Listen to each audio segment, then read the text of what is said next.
اغتبت شخص وبطريقة وحشة قوي، وقلت سر هو كان قايلهولي، استسمحته وهو ما قبلش.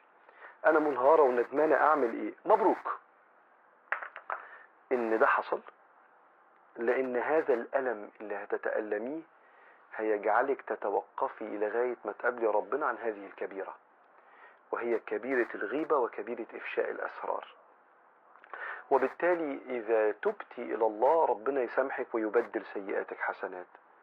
بس الذنب ده في حق بني ادم، استسمحيه، رفض، تفضلي تتكلمي عليه كلام كويس قدام نفس الناس اللي اغتبتيهم، وتفضلي تذكريه بالخير وتدعي له في صلاتك. حاجة من الاتنين، اما ان ربنا يصلح قلبه تجاهك ويسامحك، واما ان ربنا سيتحمل عنك هذا الذنب يوم القيامة ويرضيه في الاخرة، كما في حديث النبي صلى الله عليه وسلم، يوم ما يجي اتنين بينهم خصومة، ولكن الشخص ده حاول يعمل اللي عليه والتاني ما سامحوش، وهو عمل اللي عليه بجد، فيجي ده يطلب حقه يوم القيامة، فربنا يقول للشخص ده انظر في الجنة فيرى ممالك، مملكة، يشوف كومباوند كده، يقول له يا رب لأي نبي هذا، لأي صديق هذا؟ يقول له لمن يدفع الثمن. قال وما الثمن؟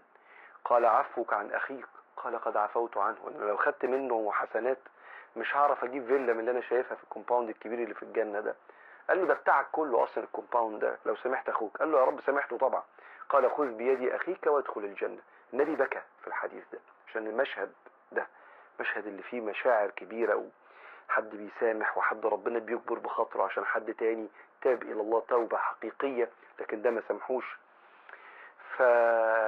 ولكن الاهم ان تعاهدي الله الا تغتابي احدا ولا تفشي سرا، ودي هيبقى البركة الكبيرة اللي حلت عليكي بسبب المشكلة دي، وربنا يتوب عليكي ويا رب هو يكون سامع ال ال السؤال ده، واحنا بنستسمحه وبنحب على ايديه وعلى راسه انه يسامح حضرتك لوجه الله، وليعفوا وليصفحوا، ألا تحبون أن يغفر الله لكم؟